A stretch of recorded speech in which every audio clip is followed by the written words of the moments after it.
Villain செத்து போன உடனே படம் ஏன் முடிஞ்சிருது தெரியுமா?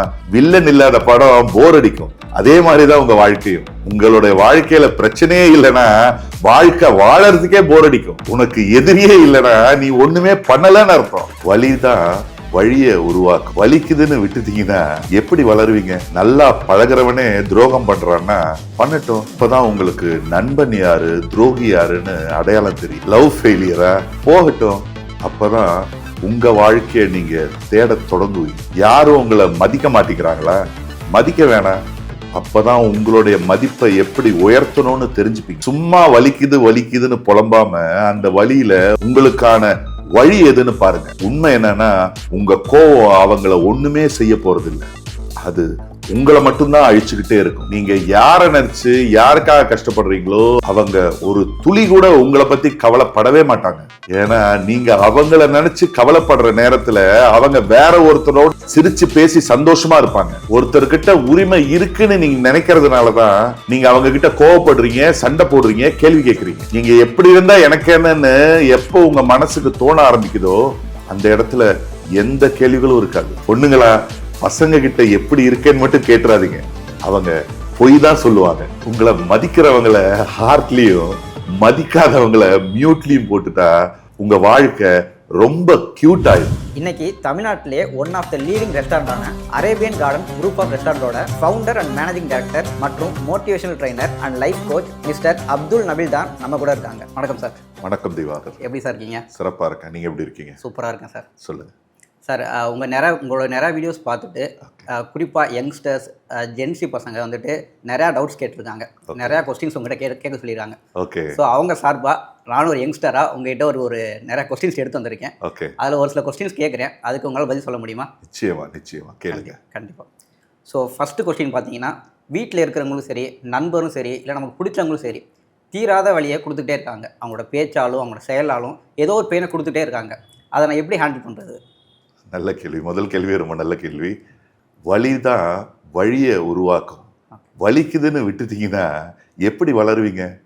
நல்லா பழகிறவனே துரோகம் பண்றான்னா பண்ணட்டும். அப்பதான் உங்களுக்கு நண்பன் யாரு துரோகி யாருன்னு அடையாளம் தெரியும். லவ் ஃபெயிலியரா இல்ல வாழ்க்கையே தொலைஞ்சு போச்சா போகட்டும். அப்பதான் உங்க வாழ்க்கைய நீங்க தேட தொடங்குவீங்க. யாரும் உங்களை மதிக்க மாட்டேங்கிறாங்களா? மதிக்க வேணாம். அப்பதான் உங்களுடைய மதிப்பை எப்படி உயர்த்தணும்னு தெரிஞ்சுப்பீங்க. எது உங்க மனசை உடைக்குதோ அந்த விஷயம்தான் உங்களை உருவாக்கும். சும்மா வலிக்குது வலிக்குதுன்னு புலம்பாம அந்த வழியில உங்களுக்கான வழி எதுன்னு பாருங்க. அப்ப தெரியும் எது உங்களுக்கான வாழ்க்கைன்னு. Sir, second question. பலர் செஞ்ச துரோகத்தோட கோபம் என்ன பண்ணாலும் போகவே மாட்டுது. என்னதான் பண்றது? ஓகே. உங்க மனசுல எத்தனை நாளைக்கு தான் அந்த பழைய கோவத்தை தூக்கி சுமக்க போறீங்க? அப்படி சுமக்கிறதுனால என்ன பிரயோஜனம்? அது எப்படி இருக்கும் தெரியுமா? விஷத்தை நீங்க குடிச்சிட்டு உங்க எதிரி சாகணும்னு நினைக்கிற மாதிரி. ஆனா உண்மை என்னன்னா உங்க கோவம் அவங்கள ஒண்ணுமே செய்ய போறது இல்லை. அது உங்களை மட்டும்தான் அழிச்சுக்கிட்டே இருக்கும். அவங்க நிம்மதியா தூங்குவாங்க. ஆனா நீங்க அந்த பழைய சம்பவத்தை நினைச்சு உங்க நிம்மதியை இழந்துருவீங்க. உங்களுக்கு மற்றவங்க செஞ்ச துரோகத்தை மறந்துருங்க. முடிஞ்சா மன்னிச்சிருங்க. அது அவங்களுடைய பாவம். அதுக்கான சம்பளம் அவங்களுக்கு நிச்சயமா கிடைக்கும். சுற்றி இருக்கிறவங்க எல்லாருமே நான் என்னதான் பண்ணாலும் அழிஞ்சு போகணும்னு நினைக்கிறாங்க. நான் வளரவே கூடாதுன்னு நினைக்கிறாங்க. சரி, அவங்களால நான் என்னதான் பண்றது? ஓகே. வில்லன் செத்து போன உடனே படம் ஏன் முடிஞ்சிருது தெரியுமா? வில்லன் இல்லைன்னா ஹீரோவுக்கு வேலையே இல்லை. வில்லன் இல்லாத படம் போர் அடிக்கும். அதே மாதிரிதான் உங்க வாழ்க்கையும். உங்களுடைய வாழ்க்கையில பிரச்சனையே இல்லைன்னா வாழ்க்கை வாழறதுக்கே போர் அடிக்கும். உங்க வாழ்க்கையில எதிரிகள் இருக்காங்கன்னா இருக்கட்டும்.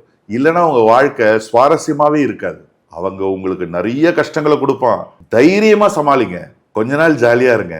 மறுபடியும் ஒருத்தன் வருவான், பிரச்சனையை கொடுப்பான், முறியடி. எதிரி வருவான், பிரச்சனை கொடுப்பான், முறியடி. எதிரி வருவான், பிரச்சனையை கொடுப்பான், முறியடி. எதிரி திருப்பி வருவான், பிரச்சனையை திருப்பி கொடுப்பான், முறியடி. Repeat. This is the life circle my friend. So கஷ்டங்களை நினைச்சு கவலைப்படுறதை விட்டுட்டு எதிரியை தேடு. கிடைக்கலையா உருவாக்கு. உனக்கு எதிரியே இல்லைன்னா நீ ஒண்ணுமே பண்ணலன்னு அர்த்தம். பிரச்சனையை எதிர்பார்த்து காத்துரு, முறியடி. எதிரிங்கிறது மனுஷனா மட்டும்தான் இருக்கணும்ன்ற அவசியம் கிடையாது. அது சூழ்நிலையா கூட இருக்கலாம். சார், எனக்காக வாழாம மற்றவங்களுக்காக வாழ்றதும் உழைக்கிறதும் ஒர்த்தா? ஓகே, நீங்க யாரை நினைச்சு யாருக்காக கஷ்டப்படுறீங்களோ அவங்க ஒரு துளி கூட உங்களை பத்தி கவலைப்படவே மாட்டாங்க. ஏன்னா நீங்க அவங்கள நினைச்சு கவலைப்படுற நேரத்துல அவங்க வேற ஒருத்தரோட சிரிச்சு பேசி சந்தோஷமா இருப்பாங்க. இதுதான் உண்மை. அடுத்தவங்களுடைய கஷ்டத்தை போக்குறேன்னு உங்க வாழ்க்கையை ஒருபோதும் இழந்துடாதீங்க. சார் நம்மளை மதிக்காத இடத்துலையும் ஒதுக்குற இடத்துலையும் நம்ம எப்படி ரியாக்ட் பண்ணுறது? ஆஹா, ஒரு விஷயத்த புரிஞ்சுக்கோங்க. உங்களை வெறுக்கிற இடத்துலயும் சரி, உங்களை ஒதுக்குற இடத்துலயும் சரி, உங்க வார்த்தைகளை மதிக்காத இடத்துலயும் சரி, உங்களை நீங்களே ப்ரூவ் பண்ணணும் அப்படின்ற எண்ணத்தை விட்டுருங்க. சிறந்த வழி என்னன்னா அந்த இடத்தை விட்டு அப்படியே ஒதுங்கி போயிடணும். ஏன்னா உங்களை பத்தி உங்களுக்கு தெரியும். நீங்க மற்றவங்களுக்கு நிரூபிக்கணும்ன்ற அவசியமே கிடையாது. ஒவ்வொருத்தர்கிட்டையும் போய் நான் இப்படிதான் நீங்க நிரூபிக்க ஆரம்பிச்சீங்கன்னு வைங்க, உங்க வாழ்க்கையில நிம்மதியே இருக்காது. உங்க மனசாட்சிக்கு நீங்க உண்மையா இருந்தா போதும். மற்றவங்களுக்காக நீங்க உங்களை மாத்திக்கிட்டா நிம்மதியே போயிடும். சார் நம்மளுக்கு ஒருத்தர்கிட்ட உரிமை இருக்கா உரிமை இல்லையான்னு எப்படி சார் தெரிஞ்சுக்கிறது? நல்ல கொஸ்டின். ஒருத்தர்கிட்ட உரிமை இருக்குன்னு நீங்க நினைக்கிறதுனால தான் நீங்க அவங்க கிட்ட கோவப்படுறீங்க, சண்டை போடுறீங்க, கேள்வி கேட்குறீங்க. நீங்க எப்படி இருந்தா எனக்கு என்னன்னு எப்போ உங்க மனசுக்கு தோண ஆரம்பிக்குதோ அந்த இடத்துல எந்த கேள்விகளும் இருக்காது, எந்த சண்டைகளும் இருக்காது. உங்களுக்கு நடுவுல அமைதி மட்டும்தான் இருக்கும். சார் நான் ஒருத்தர்கிட்ட பாசம் காட்டுறேன், ஆனால் அவங்க அந்த பாசத்தையே தொல்லையாக நினைக்கிறாங்க. ஸோ இது இப்போ இங்கே யார் மேலே தப்பு? என் மேலே தப்பா இல்லை அவங்க மேலே தப்பா? ஓகே, பாசத்துக்கும் தொல்லைக்கும் வித்தியாசம் தெரியாதவங்க கிட்ட நீங்க எவ்வளவுதான் பாசத்தை காட்டினாலும் அதை குப்பைக்கு சமமாக தான் அவங்க பார்ப்பாங்க. அவங்க நம்பிக்கை தராங்க, இவங்க நம்பிக்கை தராங்கன்னு நீங்க ஒருத்தரை நம்பி வாழ ஆரம்பிச்சீங்கன்னு வைங்க, கஷ்டப்பட போறது நீங்க தான். யாரையும் நம்பி வாழாதீங்க, உங்களை நம்பி மட்டுமே வாழுங்க. சார் நான் காதலிக்கிற பையனையோ பொண்ணையோ உண்மையாக இருக்கிறாங்களா அப்படிங்கிறது எப்படி தெரிஞ்சுக்கிறது? Super question. ஒரு பையனோ பொண்ணோ உண்மையாவே லவ் பண்றாங்கன்னா இந்த 3 விஷயத்த கண்டிப்பா பண்ணுவாங்க. 1, உங்க ரிலேஷன்ஷிப்ல ஒரு ப்ராப்ளம் வந்தா உங்களை பிளாக் பண்ணி அவாய்ட் பண்ணாம அந்த இஷ்யூவை ப்ராப்பரா உங்ககிட்ட பேசி சால்வ் பண்ணுவாங்க. 2, லைஃப்ல அவங்க என்ன ஒரு முடிவு எடுக்கிறதா இருந்தாலும் தனியா எடுக்காம உங்ககிட்ட கலந்து பேசி தான் எடுப்பாங்க. 3, அவங்க மேல தப்பு இருந்து உங்க மேல அவசரத்துல கோவப்பட்டா கூட மனசு திறந்து உங்ககிட்ட மன்னிப்பு கேட்பாங்க. திரும்ப அந்த மாதிரி நடந்துக்காம பார்த்துப்பாங்க. சார் ஒருத்தர் நம்ம மேலே வைக்கிற அன்பு உண்மையான அன்பா இல்லை போலியான அன்பான்னு எப்படி சார் தெரிஞ்சுக்கிறது? சூப்பர். துரோகத்தோட சிறப்பான அம்சம் என்னன்னு கேட்டீங்கன்னா அது அப்படியே அன்பு மாதிரியே இருக்கும். அது நீங்க கண்டுபிடிக்கவே முடியாது. அன்பா பேசுவாங்க, அன்பா பழகுவாங்க, அன்பா உங்களை பார்த்துப்பாங்க. அவங்கள மாதிரி அன்பு காட்ட ஆளே இருக்க முடியாது. அன்பை பரிமாற அவங்கள மிஞ்சவே முடியாது. இந்த மாதிரி நீங்க நினைக்கிற ஆள் தான் ஒரு நாள் உங்களை வச்சு செஞ்சுட்டு போயிடுவாங்க. துரோகத்துக்கும் அன்புக்கும் பெரிய வித்தியாசம்லாம் இருக்காது. ஸோ எது உண்மையான அன்பு அப்படின்றதுல உஷாரா இருக்கணும்.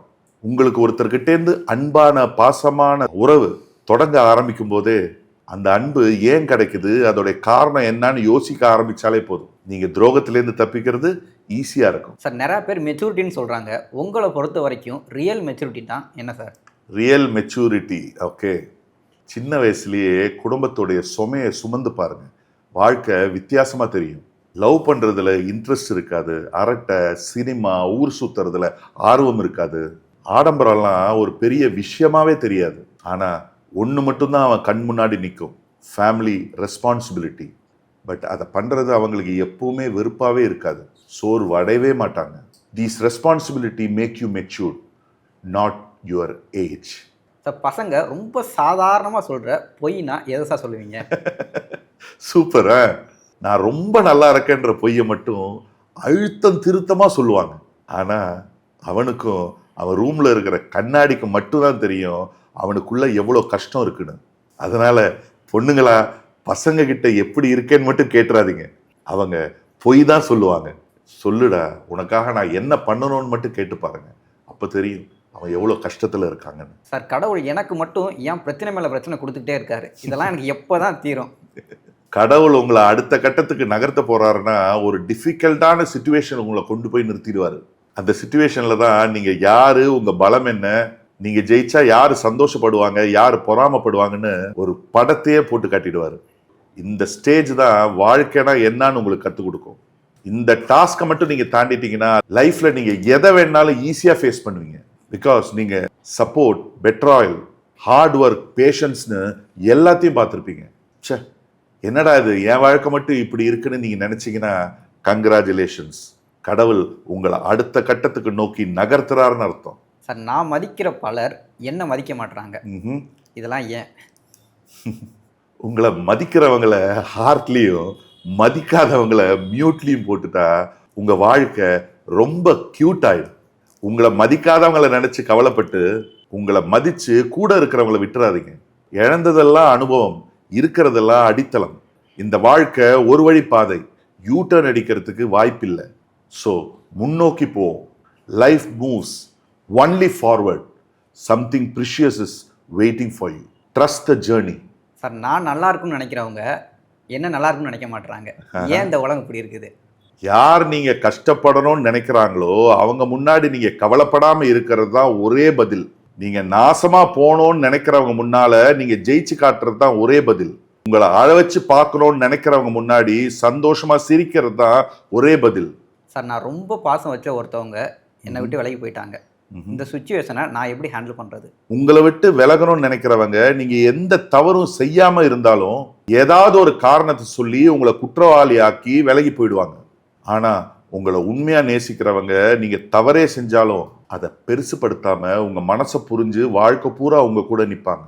உண்மையான பாசம் விலகாது, நிலைச்சு நிற்கும். சார் பல யங்ஸ்டர் கேட்ட கேள்விக்கு இவ்வளோ பொறுமையாகவும் சூப்பராகவும் பதில் சொன்னீங்க. Thank you so much sir. ரொம்ப தேங்க்ஸ். இந்த மாதிரி நிறையா கொஸ்டின்ஸோட அடுத்த ஒரு ஷோவில் உங்களை மீட் பண்ணுறேன். Until bye from Divakar. Thank you Divakar. Thank you Diwakar.